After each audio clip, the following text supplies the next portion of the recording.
வணக்கம். நீங்க இப்ப அண்ணாமலைஜியுடைய நிறுவன தலைவராகவும் மாநில தலைவராகவும் இருக்கிறீங்க. இப்ப நீங்க இந்த அண்ணாமலைஜியோட நற்பணி மடம் தொடங்கி எப்படி சார் நீங்க இப்ப அண்ணாமலைஜியோட அனுமதியோட பண்ணிருக்கீங்களா இல்ல தொடங்கிட்டு அனுமதி எப்படி ஏதாவது சொன்னீங்களா? அந்த மாதிரி இல்ல, இது நம்ம ஆரம்பிக்கும் போதும் தலைவர்கிட்ட போய் நம்ம அனுமதி கேட்கவும் இல்லை, நம்ம அதுக்கப்புறமும் தலைவரை போய் நம்ம பார்க்கவும் இல்லை. இது நம்ம ஒரு மக்கள் பணி செய்யணும் அப்படிங்கிற ஒரு நோக்கத்தை நம்ம இதை ஆரம்பிச்சோம். அதனால சரி, தலைவர் நமக்கு பிடிச்ச ஒரு தலைவரோட பேர்ல நம்ம ஒரு மக்களுக்கான செய்யக்கூடிய ஒரு நல்ல விஷயங்கள் நம்ம பிடிச்ச தலைவரோட பேர்ல செய்யுமே அப்படிங்கிறதுக்காண்டி நம்ம இந்த மன்றத்தை ஆரம்பிச்சு நம்ம பண்றோம். தலைவர்கிட்ட அனுமதி கேட்டும் பண்ணல, அதுக்கப்புறமும் தலைவரை போய் நம்ம இதுக்கு ஒரு அனுமதிக்கோ ஒரு இதுக்கோ நம்ம தலைவரை போய் பார்க்கவும் இல்லை. இல்ல அவங்க சைட்ல இருந்து ஏதாவது உங்களுக்கு கொஸ்டின் ஏதாவது கேள்வி இப்படி ஆரம்பிச்சிருக்கீங்களே அந்த மாதிரி எதுவும் வரல? இல்ல, வந்தது. அதாவது ஸ்டார்டிங்ல வந்தது. என்ன கேட்டீங்கன்னா, நம்ம ஆரம்பிச்ச புதுசுல ஒரு கொடி ஒண்ணு அறிமுகப்படுத்தணும். இந்த கார்ல பிஜேபி இந்த ஏடிஎம்கே கொடி எல்லாம் கட்டுறாங்கல்ல, அந்த மாதிரி ஒரு கொடி ஒண்ணு நம்ம அறிமுகப்படுத்தணும். அப்போ அந்த கொடி அறிமுகப்படுத்த உடனே அப்போ பேப்பர் மீடியா எல்லாம் என்ன பண்ணிட்டாங்க அப்படின்னா, அண்ணாமலை தனி கட்சி தொடங்கிட்டாரு, நிலையில ஆரம்பிச்சிட்டாங்க அப்படிங்கிற மாதிரி ப்ரொமோட் பண்ணாங்க. அது அப்போ அந்த டைம்ல தலைவர் ஒரு அறிக்கை கொடுத்தாங்க. என்ன சொன்னாங்க அப்படின்னா, நெல்லையில இப்படி மன்றம் ஆரம்பிச்சிருக்கீங்க, அது மன்றம் ரசிகர் மன்றம் தனி கட்சி எல்லாம் எனக்கு பெரிய அளவுக்கு உடன்பாடு இல்லை, அதனால தயவு செய்து அதை கொஞ்சம் ஸ்டாப் பண்ணுங்கன்னு சொல்லி தலைவர் அறிக்கை கொடுத்தாங்க. ஆனா நம்ம அதை அவர் அறிக்கை கொடுத்ததுக்கு அப்புறம் ஏன் தொடர்ந்து நம்ம இதை செய்யறோம் அப்படின்னா, இது கட்சி இல்லை, மக்களுக்கான ஏதாச்சும் ஒரு நம்மளால முடிஞ்சதை மக்களுக்கு ஒரு சேவை செய்யறோம். அதை நம்ம தலைவருக்கு நல்லா பிடிச்ச தலைவர் பேர்ல செய்யணும்னு சொல்லி தான் நம்ம ஆரம்பிச்சு மக்கள் பணி செய்யறோம். அப்படிங்கிறதுனாலதான் நம்ம அதை ஸ்டாப் பண்ணாம அதை அப்படியே தொடர்ந்து பண்ணிட்டு இருக்கோம். அதாவது பயப்படுறப்போ யோசனை பண்றப்ப சினிமா நடிகர் கிடையாது, ஒரு அவங்களுக்கு எல்லாம் 4 மடங்கு உயரம். அப்படிங்கிற நற்பணி மன்றம் ரசிகர் மன்றம் கிடையாது. நற்பணி மன்றம் நல்ல விஷயம் தான், கண்டிப்பா குறை சொல்றதுக்கு எதுவும் வாய்ப்பு இல்லை. அண்ணாமலைஜி ஒருவேளை தனி கட்சி தொடங்கிட்டாரோ அப்படி கேள்விக்குறி அங்க வந்துருது. வரும்போது அவங்க கண்டிப்பா அங்க இருந்து ஒரு ஆக்ஷன் வரதான் செய்வாங்க. அதனாலதான் அவர் அதுக்கு ஒரு விளக்கம் அவரு கொடுத்தாரு, தலைவர் கொடுத்தாரு. நம்மளும் அதுக்கு தக்கன விளக்கங்கள் கொடுக்க ரெடியா இருக்கும். ஏன்னா நம்ம இது கட்சி அல்ல, இது ஒரு மக்கள் சேவை செய்யக்கூடிய ஒரு அமைப்பு தான். அதனாலதான் தொடர்ந்து நம்ம அதை பயணிச்சு பண்ணிட்டு இருக்கோம். ஒரு நல்ல தலைவருக்கு பேர்ல ஒரு நற்பணி மன்றம், அவ்வளவு முடிஞ்சதை நம்ம கஷ்டப்படுற மக்களுக்கு நல்லது செய்யறோம், அவர் பிடிச்ச தலைவரோட பேர்ல செய்யுமே அப்படின்னு சொல்லி ஆரம்பிச்சு தலைவர் பேர்ல அது மாதிரி நல்ல நல்ல விஷயங்களை செஞ்சுட்டு இருக்கோம் மக்களுக்கு. நம்மளால முடிஞ்ச விஷயங்கள் ரொம்ப சந்தோஷம். இப்ப தமிழ்நாட்டுல இப்ப நீங்க மன்றம் தொடங்கி இப்ப ஒரு எவ்வளவு நாளைக்கு சார்? ஒரு 4-5 மாசம் ஆகும். 5 மாசத்துல டெவலப்பிங் தமிழ்நாடு ஃபுல்லா மன்றங்களே தான் வந்திருக்குது. அதாவது மொத்தம் 70 மாவட்டமா பிரிச்சிருக்கோம். சரி, தமிழ்நாட்டை 70 மாவட்டமா பிரிச்சு இது வரைக்கும் 65 மாவட்டம் வரைக்கும் நம்ம மாவட்ட தலைவர் போட்டிருக்கோம். அது கீழே அவங்க மாவட்ட துணைத் தலைவர் அப்படின்னு நிர்வாகிகள் மட்டுமே இப்போ 1000 நெருங்கிட்டாங்க. நிர்வாகிகள் மட்டுமே, என்னென்ன உறுப்பினர் சேர்க்கை அந்த மாதிரி எல்லாம் நம்ம ரெடி பண்ணல. நிர்வாகிகள் மட்டுமே 1000 பேர்கிட்ட இருக்காங்க. இது வரைக்கும் 400க்கு மேற்பட்ட நிகழ்ச்சிகள் நடந்திருக்கு. ஒரு 4-5 மாசத்துலயே உங்களுக்கு இப்படி மன்றங்கள்லாம் தொடங்கி இருக்கிறாங்க. அப்போ அண்ணாமலைஜியோட மிகப்பெரிய ஒரு எதிர்பார்ப்பு இருக்குது. மன்றங்கள் நற்பணி மன்றங்கள் தொடங்கி இன்னும் ஒரு வருஷம் போகும்போது இது இன்னும் தேர்தல் தாண்டி தேர்தல் பண்ண அதிமுக கூட்டணி, அதாவது என்டிஏ கூட்டணி வெற்றி பெறல, எந்த ஒரு மாற்றம் கிடையாது. 100% வெற்றி பெறும். அப்படிங்கிற அண்ணாமலைஜிக்கு இன்னொரு அந்த இடத்துல ஒரு போஸ்டிங் இதெல்லாம் வரும்போது இன்னும் கொஞ்சம் ஒரு 1 இயர்ல மிகப்பெரிய ஒரு மாற்றம் நற்பணி மன்றம் பெரிய அளவுல வளருக்கு கண்டிப்பா வாய்ப்பு இருக்குது. கண்டிப்பா இதெல்லாம் தாண்டி நீங்க எப்படி சார் இந்த தேர்தல், ஒரு சட்டமன்ற தேர்தல் உங்க சார்பா பிஜேபிக்கு ஏதாவது பிரச்சாரம் பண்ற மாதிரி ஒரு ஐடியா வச்சிருக்கீங்களா? இல்ல, அதாவது அந்தந்த மாவட்டத்துல அவங்க இதுல அதிகமான பிஜேபி காரங்க நிறைய பேர் இருக்கிறாங்க. அதை தாண்டி விஜயகாந்த் அவர்கள் கட்சியில் உள்ளவங்களும் இருக்கிறாங்க, ஏடிஎம்கே மொத்த ஜாதி அமைப்பு மத அமைப்பில் உள்ளவங்களும் இதுல இருக்காங்க. அதனால எல்லாரும் பிஜேபி காரங்களா அப்படின்னா அது அப்படி சொல்ல முடியாது. இந்த மன்றத்துல தலைவரோட கொள்கை கோட்பாடு பிடிச்சு நிறைய எல்லா அமைப்புல உள்ளவங்களும் இதுல இருக்காங்க. அதை தாண்டி பிஜேபிக்கு நம்ம கண்டிப்பா நம்மளுடைய சப்போர்ட் பிஜேபி தான். தலைவர் பிஜேபியில இருக்கிறதுனால நம்ம பிஜேபி வேலை செய்ய போறோம். எலெக்ஷன் வேலை வந்தா பிஜேபி செய்ய போறோம். அதை தாண்டி நாங்க என்ன பண்றோம் அப்படின்னா, எங்களுடைய மன்றத்தின் நிர்வாகிகள் எல்லாருமே எங்க தலைவர் அண்ணாமலை அவர்கள் எந்த தொகுதியில சட்டமன்ற வேட்பாளராக நிற்காரோ அங்க போய் தான் எங்களுடைய பிரச்சாரங்கள் இருக்கும். அப்படி சொல்லி நாங்க ஒரு அஜெண்டா ரெடி பண்ணி வச்சிருக்கோம். எல்லாருமே அங்க ஒர்க் பண்ணணும், அவரை எப்படியாவது திரும்ப சட்டமன்றத்துக்கு நம்ம வெற்றி பெற்று அனுப்பணும் அப்படிங்கிறதுனால எல்லாருடைய தேர்தல் வேலைகளும் அங்கே தலைவர் நிற்கிற இடத்துல இருக்கு. இப்போ இந்த ரசிகர் மன்றத்துல பாத்தீங்கன்னா பிஜேபி அல்லாம ஒரு திறமையான ஒரு உண்மையை பேசுறவரு, நிறைய விஷயங்கள் ஆதாரத்தோடு சொல்றவரு மாட்டு கட்சியில இருந்து கூட சேரலாம். கம்பல்சரி நீங்க பிஜேபி காரங்களா இருக்கு அதான் நான் சொல்றேன். அப்படி நம்ம சொல்லல. அதனால எல்லா கட்சியில உள்ளவரும் ஒரு மத அமைப்புல ஒரு ஜாதி அமைப்புல உள்ளவங்களும் இதுல இருக்காங்க. ஏடிஎம்கே 18-20 வருஷமா இருந்தவங்க இப்ப நம்ம இதுல சேர்ந்திருக்காங்க. இப்ப விஜயகாந்த் அவர் கட்சியில உள்ளவங்க நிறைய பேர் இப்போ இதுல சேர்ந்திருக்காங்க. அது இல்லாம டிஎம்கேல உள்ளவங்க நிறைய பேர் வந்து பரவாயில்லப்பா நல்ல தலைவர் தான் நல்ல ஆளு தான் அப்படின்னு சொல்லி நிறைய பேர் நமக்கு வந்து நல்லா பண்றீங்கன்னு சொல்லி நமக்கு வாழ்த்துக்கள் அப்படிங்கிற மாதிரிலாம் சொல்லதான் செய்யறாங்க. அதனால தலைவர் எல்லாத்துக்கும் பொதுவா பிடிக்கும். சில பேருக்கு இந்த பிஜேபியோட கொள்கைகள் பிடிக்காதனால சில பேர் அதை விமர்சனம் பண்றாங்க தவிர மத்தபடி தலைவர் மேல உள்ள பட்சத்துல எல்லா கட்சிகளும் பிஜேபி தாண்டி அவருடைய அந்த நேர்மையா பேசுற ஆதாரங்களை பேசுற சில விஷயங்கள் பண்ணிய அம்மையார் படிச்சதுல ஜெயலலிதாக்கு பிறகு அவங்களுக்கு பிறகு ஒரு ஆதாரத்தோட படிச்ச ஒரு மனுஷன் ரெக்கார்டோட எடுத்து பேசுறதுனா அண்ணாமலைஜியா தான் இருக்கும். வேற யாருமே இருக்க முடியாது. கண்டிப்பா நீங்க பிளைட்ல ஏறும்போது ஒரு 91ல அம்மா முதலமைச்சர் ஆன பிறகு யாரும் சொல்லுவீங்க சொல்லுங்க. இல்ல உண்மைதான். அந்த மாதிரி ஒரு பிடிச்ச தலைவரா இருக்க போய் தான் நம்ம அவருடைய பேர்ல செய்யணும்னு சொல்லி நம்ம ஆசைப்பட்டு பண்றோம். அதனாலதான் இவ்வளவு பேர் வரான். இப்போ பாத்தீங்கன்னா எல்லா மாவட்டத்திலும் எந்த மாவட்டத்திலும் போய் நாங்க நமக்கு ஒரு மாவட்ட தலைவர் வேணும் மன்றத்துக்கு அப்படின்னு சொல்லி நம்ம எந்த மாவட்டத்தையும் விளம்பரம் பண்ணலாம், யாரையும் கூப்பிடல. நம்ம ஆரம்பிச்சோம், அதை நம்ம போஸ்ட் பண்றோம், அதை பார்த்துட்டு இப்போ இன்னைக்கு ஆந்திர பிரதேசத்துக்கு ஒரு மாநில தலைவர் இன்னைக்கு அறிவிக்கிறோம். இன்னைக்கு கர்நாடகால மாநில தலைவர் இருக்காரு, புதுச்சேரியில மாநில தலைவர் இருக்காரு.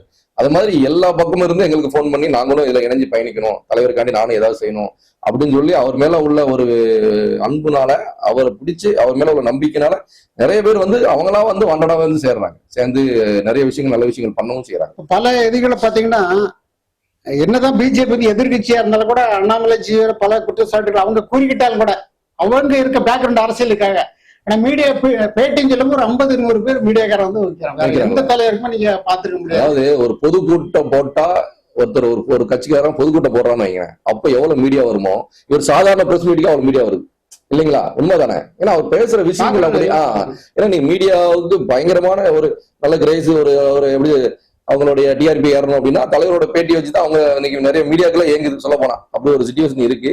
ஏன்னா அவர் புள்ளிவிவரமா பேசுறாரு, அவர் பேசுற விஷயங்கள் கரெக்டா இருக்கும், மக்கள் அதிகமா பார்ப்பாங்க அவர் என்ன பேசுறாரு, இந்த பிரச்சனைக்கு அவர் என்ன சொல்லியிருக்கிறாரு அப்படிங்கிற விஷயத்த மக்கள் ஆர்வமா பார்ப்பாங்க. ஏன்னா அவர் சொல்ற விஷயங்கள் அவர் தெளிவாகவும் படிக்காத மக்களுக்கும் புரியுற மாதிரி இருக்கும். படிக்காத மக்களும் புரியுற மாதிரி அவ்வளவு தமிழ் தெரியாத அடுத்த லாங்குவேஜ்ல இருக்கிறவங்களுக்கு புரியுற மாதிரி சொல்றாரு. அதனால வந்து அதுதான் அவரை எங்களை மாதிரி ஆட்களுக்கு அவரை ரொம்ப பிடிக்க காரணமே அதுதான். அவருடைய புள்ளிவிவரமான பேச்சு, ஒரு துணிச்சலான பேச்சு. அதாவது ஒரு தப்பு நடக்குன்னா அது எந்த கட்சிக்காரங்களா இருந்தாலும் சரி, அது பிஜேபி கட்சிக்காரங்களா இருந்தாலும் சரி, இல்ல எதிர்கட்சி ஆளுங்கட்சியா இருந்தாலும் சரி, அது தப்புனா தப்பு தான், சரினா சரிதான் சொல்லக்கூடிய தலைவர் வந்து இவர் ஒரு ஆளு தான். கட்சி சார்ந்து இல்லாம பொது விஷயங்கள் பொதுவாவே ஒரு மனிதாபிமானமா பேசக்கூடிய தலைவரா அவர் இருக்கிறதுனால நம்ம அவரை தலைவரா. அண்ணாமலைஜி வந்து ஒருத்தருமே ஊழல் குற்றச்சாட்டு வைக்கிறான், அது இல்லைங்க நான் அப்படி பண்ணலங்க, இந்த ஆதாரம் இருக்குங்க, அப்படி தூக்கி போடல யாருமே. என்ன சொல்றாங்கன்னா அவமதிப்பு கேஸ். அண்ணாமலைஜி எங்களை தப்பா இது பண்ணிட்டாரு, பேசிட்டாரு, நான் ஊழல் பண்ணவே இல்லை, தப்பு பண்ணவே இல்லை, 1 கோடி ரூபா அபகாரம் போடணும், 10 கோடி ரூபா அபகாரம், நீ ஊழல் பண்ணிட்டேன்னு தான் அவரு அண்ணாமலைஜி சொல்லிட்டு இருக்காங்க. அவர்கிட்ட திரும்பி என்ன 10 கோடி கொடு அப்படின்னு போயிடும். அதான் தவறு பண்ணவங்களுக்கு வந்து அந்த அண்ணாமலைஜிக்கு பதில் கொடுக்க முடியல யாருமே. நீ பல வீடியோக்கள் நானும் பாக்குறேன், ஒரு அதிகாரியா இருக்கட்டும், ஒரு கட்சிக்காரனா இருக்கட்டும், ஒரு காவல்துறை அதிகாரியா இருக்கட்டும், அண்ணாமலைஜி ஒரு கேள்வி கிட்ட அவங்க திணறாங்க, பதில் சொல்ல முடியல. அந்த மாதிரி ஒவ்வொரு கேள்வி வந்து அவருக்கு அந்த மாதிரி இருக்குன்னா ஒரு மக்கள் அவர் பின்னாடி ஒரு மக்கள் வந்து பயணம் வந்துட்டு தான் இருக்குது. அது தேர்தல் நெருங்கி வரும்போது கொஞ்சம் அந்த பயணங்கள்லாம் பெரிய அளவுல வெற்றி பெறணும். ஏன்னா உங்களுக்கு அவ்வளவு புள்ளி விவரமா இப்ப டிஆர் பாலு அவர் ஒரு அவதூறு கேஸ் போட்டாரு, அதுக்கு இவரே போய் வாதாடினாரு இல்லைங்களா? அந்த மாதிரி அதோட உண்மைத்தன்மை தெரியாம அவர் எங்கேயுமே அதை பேசுறதே இல்லை. அவர் சொல்ற விஷயங்கள் 100க்கு 100 அது உண்மையான விஷயங்களா தான் இருக்கு. அதனாலதான் மக்கள் வந்து அவரை வந்து விரும்புறாங்க. எல்லா கேட்டகரியில உள்ள மக்களுமே மேல படிச்சவங்க இருந்து படிக்காத மக்கள் வரைக்கும் இன்னைக்கு அவரை விரும்புற காரணம்னா அந்த ஒரு விஷயம் தானே. மக்கள் என்ன நினைக்கிறாங்க, இந்த நேரத்துல இது நடக்கணும், அது எப்படி என்ன நினைக்கிறாங்களோ அதை வந்து அவரு மக்களோட குரலா அவர் வந்து பேசுறாரு. அதனால மக்கள் அவரை விரும்புறான். அதுதான் உண்மை. இப்ப தமிழ்நாட்டுல உங்களுக்கு வந்து அந்தந்த மாவட்டத்துல இருக்கிற மேக்சிமம் வந்து உங்களுக்கு பிடிச்சவங்க பிஜேபிக்கு அந்த தொகுதியில வந்து விருப்பம் வற்புறுத்த முடியாது. நீங்க வந்து பிஜேபிக்கு இப்ப தேர்தல் வருது பிரச்சாரம் பண்ணு நீங்க வற்புறுத்த முடியாது. அதான் அண்ணாமலைஜி அப்படிங்கிற ஒரு தனிநபர், ஒரு நல்ல மனிதர் அப்படின்னு நற்பணியோட தொடங்கி இருக்கும். இப்ப பிஜேபி சப்போர்ட் பண்ணுங்க பிரச்சாரம் பண்ணி எந்த மாவட்டத்திலேயே கம்பல் பண்ண முடியாது. அவங்க விருப்பப்பட்டா ஒர்க் பண்ணலாம். ஆனா 99% பிஜேபி கட்சியில உள்ளவங்க தான் இருக்காங்க. இப்ப நான் பிஜேபி காரன் தான், நான் பிஜேபிக்காண்டி வேலை பார்ப்பேன். ஆனா எல்லாருமே தலைவருக்காண்டி வேலை பார்க்க ரெடியா இருக்கிறாங்க. உங்களுக்கு ஏடிஎம்கேல வந்தவங்களும் சரி, பிஜேபியில வேற கட்சியில இருந்து வந்து நம்ம மட்டத்துல சேர்ந்தவங்களும் சரி, தலைவர் எங்க நிக்காரோ அவருக்காண்டி தேர்தல் பணி செய்யறதுக்கு அவங்க தயாரா இருக்கிறாங்க. அதுக்கு அவங்க ரொம்ப விருப்பமா ரொம்ப ஆர்வமா இருக்காங்க. திருப்ப எப்படியாவது தலைவரை கண்டிப்பா நம்ம சட்டமன்றத்துக்கு திருப்ப மிக அதிகமான ஓட்டு வித்தியாசத்துல வெற்றி பெற வச்சிடணும் அப்படின்ட்டு அதனால அவங்க பிஜேபிக்கு வேலை பாக்குறாங்க அப்படிங்கறத தாண்டி தலைவர் நிக்கிற இடத்துல வேலை பார்க்க தயாரா இருக்கு. எம்எல்ஏ தேர்தல் ஈஸியா ஜெயிச்சிருவாரு, எந்த மாற்றம் கிடையாது சார். ஏன்னா பாத்தீங்கன்னா கோயம்புத்தூர்ல வந்து பக்கா பிளான்ல அது வந்து ஓட்டு அதிமுக ஓட்டு 2ஆ பிரிஞ்சிச்சு.